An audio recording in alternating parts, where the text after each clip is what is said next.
it today. Big news broke earlier this morning, moments ago, in fact about 40 minutes ago. The White House announced Attorney General Eric Holder stepping down. He will stay on as Attorney General until a replacement's found and confirmed. All rise, Judge Napolitano is here. Why do you think Attorney General Holder is stepping down at this point? You know, I don't know what's going on in his brain, and I don't know what his communications are with the president, Stuart. And by the way, thank you for having me on. Forgive me for just jumping right in on this. But he will be the third longest serving attorney general in American history. It is a job that is exhausting and is draining. It's one of those government jobs that's 24/7, 365. You really can't even take a vacation. You're in charge of all 90,000 people in the Justice Department, including the FBI and portions of the Justice Department the public doesn't even know about. But there's been a series, I mean, a lot of pressure points on the man. He did not appoint a special prosecutor in the IRS scandal. He's been anti-business from day one. And Bill O'Reilly, our colleague Bill O'Reilly, has been pushing hard against the Attorney General very recently because Mr. Holder said he's sometimes skeptical of the American police force. I mean, is this all added up to the point where he's kind of been pushed out? You know, he's been dropping hints for a while, Stuart, that he wants to go. And while I share in and even join in much of that criticism of him, I think he's probably going on his own timetable. But here's here's the issue that I would look to.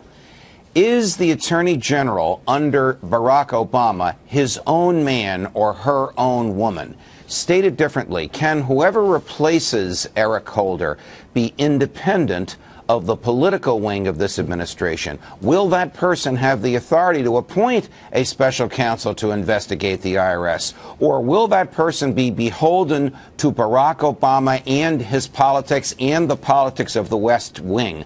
We will know that when and if, and he will, if, of course, announces a nominee to replace him. Well, the confirmation hearings.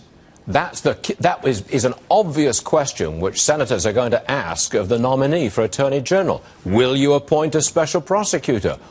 I mean, it's an obvious question. We're going to find out then, aren't we? I know. I would think that the nominee would dodge that answer, and whoever the nominee is, as long as they're from the mainstream legal community, and I can suggest a name or two for you if you wish, will certainly be confirmed, given the lopsided majority that the Democrats presently have in the Senate. Look, Eric Holder's done the president a favor. If he made this announcement 6 months from now, the Republicans might be in control of the Senate, and the nominee might not be confirmed unless and until those questions are asked. But with Harry Reid running the show, the president's going to get his person in there.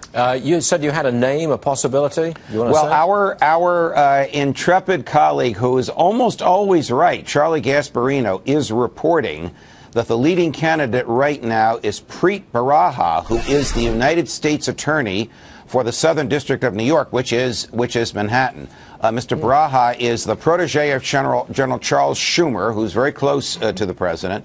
He has a number of scalps on his belt in the insider trading scandal. And with the exception of one or two really off-the-wall, weird, bizarre prosecutions like that recent one of Dinesh D'Souza, for the most part, he has a great reputation amongst the bench and bar for being a mainstream, serious, apolitical prosecutor. And he's known to want the job. All of this from Charlie. We're all interested in the pro or anti-business attitude of the incoming Attorney General. Charlie Gasparino is going to be on the show in about an hour, less than that. If it is Preet Bharara, he will offer himself as an anti-business, anti-corrupt business Attorney General who will not hesitate to enforce aggressively all the new federal regulations that have come into existence in the Obama administration, and who will not hesitate to go after businessmen and women as to whom he believes there's been insider trading. That threat alone, Stuart,